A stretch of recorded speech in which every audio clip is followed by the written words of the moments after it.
வணக்கம் டீச்சர்ஸ், எல்லாரும் நல்லா இருக்கீங்கன்னு நினைக்கிறேன். நானுமே ரொம்பவுமே நல்லா இருக்கேங்க. நம்மளோட சேனலை தொடர்ந்து பார்த்துட்டு வர எல்லாருக்கும் ரொம்பவுமே நன்றிங்க.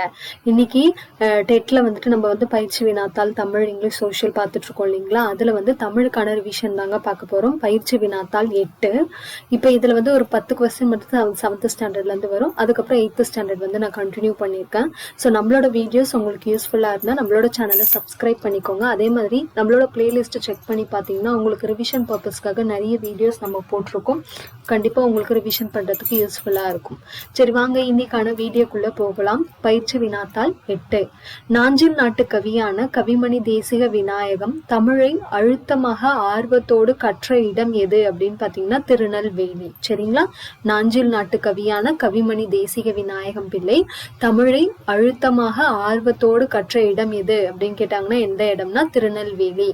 அடுத்து பாருங்க, கோமான் அழகமர் மால் சீதகாதி கொடைகரத்து சீமான் இறந்திட போதே புலமையும் செத்ததுவே. அதாவது சீதகாதி இறந்துட்டாரு. அவருக்காக இந்த வரிகளை ஒருத்தர் பாடியிருக்காரு.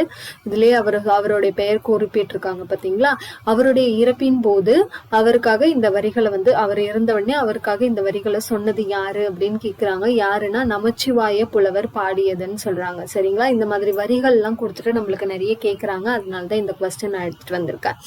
அடுத்த கொஸ்டின் பாருங்க, தமிழிசை காவலர் என சிறப்பு பெயரால் அழைக்கப்படுபவர் யாருன்னா டி.கே. சிதம்பரநாதர். இவர் தான் இந்த வட்டத்தொட்டி ரசிகமணி அப்படின்ற வட்டத்தொட்டி வச்சிருந்தார் இல்லையா? சோ தமிழிசை காவலர் என சிறப்பு பெயரால் அழைக்கப்படுபவர் யாருன்னா டி.கே. சிதம்பரநாதர். எல்லாருடைய சிறப்பு பெயர்கள், புனை பெயர்கள் அது எல்லாமே ரொம்பவுமே இம்பார்ட்டன்ட்ங்க. வேணும்னா சொல்லுங்க, அதை மட்டும் தனியாகவே நான் ஒரு வீடியோவா கொடுக்குறேன் உங்களுக்கு, சிறப்பு பெயர்கள் மட்டுமே. சரிங்களா? உலகம் உண்ண உன் உடுத்த உடுப்பாய் என்றவர் யார் அப்படின்னு கேக்குறாங்க. யாருன்னா பாவேந்தர் பாரதிதாசன். சரிங்களா? உலகம் உண்ண உன் உடுத்த உடுப்பாய் என்றவர் பாவேந்தர் பாரதிதாசன். இயேசுவின் வாழ்க்கை வரலாறு இயேசு காவியம் இல்லையா? இப்ப புத்தருடைய வாழ்க்கை வரலாறு நூல் எதுன்னு கேட்டாங்கன்னா ஆசிய ஜோதி. அந்த மாதிரி இயேசுடைய வாழ்க்கை வரலாறு பற்றி குறிப்பிடும் நூல் இயேசு காவியம். இதனை எழுதியவர் யாருன்னா கண்ணதாசன். வீடு முழுக்க வானம் நூலை எழுதியவர் யாருன்னா சே பிருந்தா. சரிங்களா? வீடு முழுக்க வானம் என்னும் நூலை எழுதியவர் சே பிருந்தா. காயித்தே மில்லத்துடைய இயற்பெயர் என்னன்னு கேக்குறாங்க. இயற்பெயர் என்னன்னா முகமது இஸ்மாயில். காயித் மில்லத் சொல்லின் பொருள் என்னன்னா சமுதாய வழிகாட்டி. இது ஒரு ப்ரீவியஸ் இயர் கொஸ்டின். அதே மாதிரி இதுவும் ஒரு ப்ரீவியஸ் இயர் கொஸ்டின்ங்க. சரிங்களா? நான் இதுல ஒரு நடத்தும் போதே ப்ரீவியஸ் இயர் கொஸ்டின் எது இதெல்லாம் வந்திருக்கு அப்படின்றதும் சொல்றேன். சோ இம்பார்ட்டன்டா பார்த்து வச்சுக்கோங்க. சோ காயித்தே மில்லத் சொல்லின் பொருள் சமுதாய வழிகாட்டி. காயித்தே மில்லத்தை இப்படிப்பட்ட தலைவர் கிடைப்பது அரிது, அவர் நல்ல உத்தமமான மனிதர் என கூறியவர் யாருன்னா தந்தை பெரியார். சரிங்களா? ஆனா நம்மளுக்கு ப்ரீவியஸ் இயர் கொஸ்டின்ல இப்படிப்பட்ட தலைவர் கிடைப்பது அரிது, அவர் நல்ல உத்தமமான மனிதர் என தந்தை பெரியார் யாரை பற்றி கூறினார்னு கேட்டாங்க. காயித்தே மில்லத்தை பற்றி அவர் கூறினார். சரிங்களா? அடுத்த கொஸ்டின் பாருங்க, தமிழக அரசியல் வானில் கவ்வியிருந்த காரிருளை அகற்ற வந்த ஒளி கதிராக காயித்தே மில்லத்தை திகழ்கிறார் அப்படின்னு சொன்னது யாருன்னா அறிஞர் அண்ணா. சரிங்களா? தமிழக அரசியல் வானில் கவ்வியிருந்த காரிருளை அகற்ற வந்த ஒளி கதிராக காயித்தே மில்லத் திகழ்கிறார் அப்படின்னு சொன்னது யாருன்னா அறிஞர் அண்ணா. அடுத்து பாருங்க, பாவண்ணன் எழுதிய நூல்கள். ஏன்னா பாவண்ணன் ஒரு ப்ரீவியஸ் இயர் கொஸ்டின்ல கேட்டிருக்காங்க. இவரை பத்தின கொஸ்டின் வந்திருக்கு. அதனாலதான் நான் அவருடைய நூல்கள் எல்லாமே மொத்தமா கொடுத்துட்டேன். எழுதிய நூல்கள் என்னன்னா வேர்கள் தொலைவில் இருக்கின்றன, நேற்று வாழ்ந்தவர்கள், கடலோர வீடு, பாய்மர கப்பல், மீசக்கார பூனை, பிரயாணம். சரிங்களா? ஓரளவுக்கு இது ஒரு ஹிண்ட் மாதிரி ஏதாவது வச்சு ஞாபகம் வச்சுக்கோங்க. இப்ப இதுல இருந்து ஒரு ஹிண்ட் வச்சுக்கலாம். இப்ப பாருங்க, நேத்து வாழ்ந்தவர்களா, அதுக்கப்புறம் எங்களோட வீடு கடலோர வீடுங்க, அங்க பாய்மர கப்பல்ல தான் நாங்க போவோம். நான் பாய்மர கப்பல் கிட்ட போகும்போது என்னுடைய மீசக்கார பூனையும் கூட கூப்பிட்டு போனேன். நாங்க 2 பேரும் சேர்ந்துதான் பிரயாணம் பண்ணோம். சோ இந்த மாதிரி ஏதாவது ஒரு ஹிண்ட் மாதிரி வச்சு நூல்கள் எல்லாத்தையுமே மெமரைஸ் பண்ண ட்ரை பண்ணுங்க.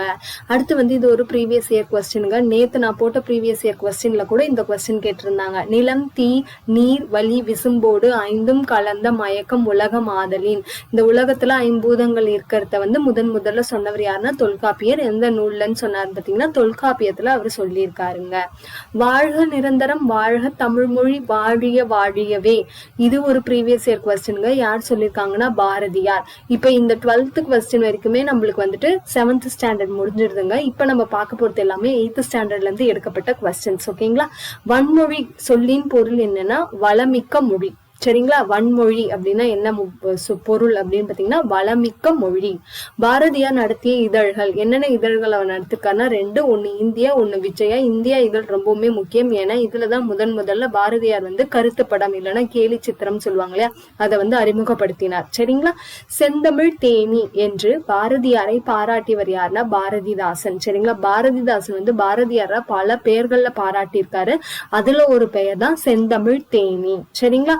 தழா அல் சொல்லின் பொருள் என்னன்னா தழுவுதல். தழா அல் அப்படின்னா என்ன அர்த்தம்னு சொல்றாங்க? தழுவுதல். தொல்காப்பியத்தில் ஒவ்வொரு அதிகாரங்களிலும் எத்தனை இயல்கள் இருக்கு அப்படின்னு பாத்தீங்கன்னா 9 இயல்கள் இருக்குன்னு சொல்றாங்க. அப்ப அதிகாரம் எத்தனை அதிகாரம்னா 3 அதிகாரம். எழுத்து சொல் பொருள். சரிங்களா? தொல்காப்பியத்துல எழுத்து சொல் பொருள் அப்படின்னு 3 அதிகாரங்கள் இருக்கு. அந்த ஒவ்வொரு அதிகாரங்களிலும் கிட்டத்தட்ட 9 இயல்கள் இருக்கிறதா சொல்றாங்க. வளைந்த கோடுகளால் அமைந்த மிக பழைய தமிழ் எழுத்து என்னன்னு சொல்றோம்னா வட்டெழுத்துக்கள். சரிங்களா? வளைந்த கோடுகளால் அமைந்த மிக பழமையான தமிழ் எழுத்துக்கள் என்னன்னு சொல்றோம்? வட்டெழுத்துக்கள்.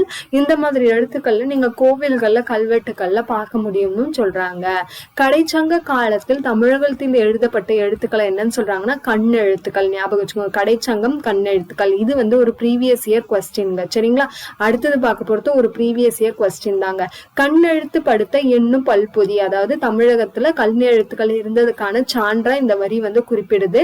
எந்த நூல்ல குறிப்பிட்டிருக்காங்கன்னா சிலப்பதிகாரத்துல இந்த கண்ணெழுத்துக்கள் தமிழகத்துல இருந்ததுக்கான சான்றாதான் இந்த வரி வந்து சொல்லியிருக்காங்க. கண்ணெழுத்து படுத்த எண்ணும் பல்பொதி. சரிங்களா?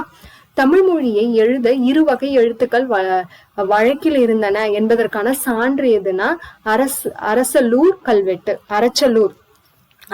கல்வெட்டு மூலமா தான் தமிழ் மொழியை எழுதுவதற்கு 2 வகையான எழுத்துக்கள் இருந்ததா நம்மளால அறிய முடியுதுன்னு சொல்லிட்டு சொல்றாங்க. அதுக்கான சான்றுதான் இந்த அரச்சலூர் கல்வெட்டு அப்படின்னு சொல்லிட்டு சொல்றாங்க. இப்ப வந்து தமிழ் மொழி வந்துட்டு பழைய காலத்துல இருந்து இப்ப இதுக்குமே நிறைய மாற்றங்கள் ஏற்படுத்திருக்கு. அதுல முக்கியமா 20ஆம் நூற்றாண்டுல சில எழுத்துக்களை திருத்தம் செய்தவர் யாருன்னு கேட்பாங்க. யாருன்னா நம்மளுடைய பெரியார். சரிங்களா? தந்தை பெரியார். அவர் தான் வந்து 20ஆம் நூற்றாண்டுல தமிழ் மொழியில சில திருத்தங்களை செய்திருக்காருன்னு சொல்றாங்க. அம்பு விடும் கலையை டேஷ் என்கிறது தமிழ். அந்த கலைக்கு பேர் என்னன்னா ஏ கலை. சரிங்களா? ஏ கலை. அம்பு விடும் கலைக்கு வந்து தமிழ்ல என்ன பெயர்னா ஏ கலை. முள்ளம்பன்றியின் பழைய பெயர் என்னன்னா எய் பன்றி. முள்ளம்பன்றியின் பழம்பெயர் என்னன்னா எய் பன்றி. காட்டு பசுவின் வேறு பெயர் என்னன்னா ஆமா. ஓகேங்களா? காட்டு பசு, சாதா பசுல காட்டு பசுவின் வேறு பெயர் ஆமா. அதே மாதிரி ஓரெழுத்து ஒரு மொழியில சிலது மட்டும் நான் சொல்றேன் பாருங்க. மானா என்னன்னா விலங்கு, சோனா அரசன், ஈனா ஓயாது ஒலிக்க செய்யும் ஒலி குறிப்பு. சரிங்களா? இந்த இதெல்லாம் வந்து ப்ரீவியஸ் இயர் கொஸ்டின்ல கேட்டிருக்காங்க. சோலாம் வந்து ப்ரீவியஸ் இயர் கொஸ்டின்ல நம்மளுக்கு கேட்கப்பட்ட ஓரெழுத்து ஒரு மொழி. இதுவுமே இம்பார்ட்டன்ட்ங்க. ஓரெழுத்து ஒரு மொழி மொத்தம் எத்தனை தமிழ்ல இருக்குன்னு சொல்லியிருக்காங்கன்னா 42. யார் சொல்லியிருக்காருன்னா பவனந்தி முனிவர். அவருடைய நூலான நன்னூல்ல வந்து இதை பத்தி சொல்லியிருக்காருன்னு சொல்றாங்க. அதுலயுமே அந்த 42ல நோ தூ மட்டும்தான் குறில் எழுத்துக்கள். மீதி இருக்கிற 40 எழுத்துக்களுமே என்ன எழுத்துக்கள்னா நெடில் எழுத்துக்கள். இது எல்லாமே ஓரெழுத்து ஒரு மொழிக்கு தேவையான இம்பார்ட்டன்டான இன்ஃபர்மேஷன்ஸ். அடுத்து பாருங்க, மொழி பற்றுள்ள ஒருவனே மொழியை வளர்ப்பான், அதன் இனத்தை பண்பாட்டை காப்பான் அப்படின்னு சொன்னது யாருன்னா ரா இளங்குமரன். இது ஒரு ப்ரீவியஸ் இயர் கொஸ்டின். மொழி பற்றுள்ள ஒருவனே மொழியை வளர்ப்பான், அதன் இனத்தை பண்பாட்டை காப்பான் அப்படின்னு சொன்னது யாருன்னா ரா இளங்குமரன். அவருடைய சிறப்பு பெயர் என்னன்னா செந்தமிழ் அந்தனர். செந்தமிழ் அந்தனர் அப்படின்னு யார குறிப்பிடுறாங்க? ரா இளங்குமரனை செந்தமிழ் அந்தனர் அப்படின்னு குறிப்பிடுறாங்க. அடுத்த கொஸ்டின் பாருங்க, தேவநேயம் என்னும் நூலை தொகுத்தவர் யாருன்னா ரா இளங்குமரனார். ரா இளங்குமரனார் அவர் வந்து எந்த நூலை தொகுத்தாருன்னு கேட்பாங்க. தேவநேயம் அப்படின்ற நூலை வந்து அவர் தொகுத்திருக்காரு.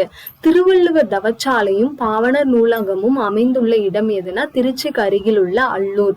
இது வந்து இம்பார்ட்டன்டான ப்ரீவியஸ் இயர் கொஸ்டின். பாவனருடைய நூலகம் எங்க இருந்திருக்கு அப்படின்னு ப்ரீவியஸ் இயர் கொஸ்டின்ல நம்மளுக்கு கேட்டிருக்காங்க. சரிங்களா?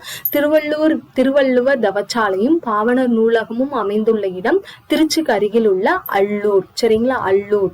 நன்சை புன்சைக்கு உணவை ஊட்டி நாட்டு மக்கள் வறுமை ஒட்டி என்னும் வரிகள் யாரால் பாடப்பட்டதுன்னா வாணிதாசன். சரிங்களா? வாணிதாசன் ஓடை அப்படின்ற பாடல்ல வந்து இந்த வரிகளை அவர் குறிப்பிட்டிருக்காருங்க. நன்சை புன்சைக்கு உணவை ஊட்டி நாட்டு மக்கள் வறுமை ஒட்டி அப்படின்னு சொல்லிட்டு. முழவு சொல்லின் பொருள் என்னன்னா அது ஒரு வகையான இசைக்கருவி. முழவு அப்படின்றது இசைக்கருவி. தமிழகத்தின் வேர்ட்ஸ்வர்த், இம்பார்ட்டன்டான கொஸ்டினுங்க. தமிழகத்தின் வேர்ட்ஸ்வர்த் என்று குறிப்பிடப்படுபவர் யாருன்னா வாணிதாசன். சேகரம் சொல்லின் பொருள் என்ன? கூட்டம். இது வந்து ஒரு ப்ரீவியஸ் இயர் கொஸ்டினுங்க.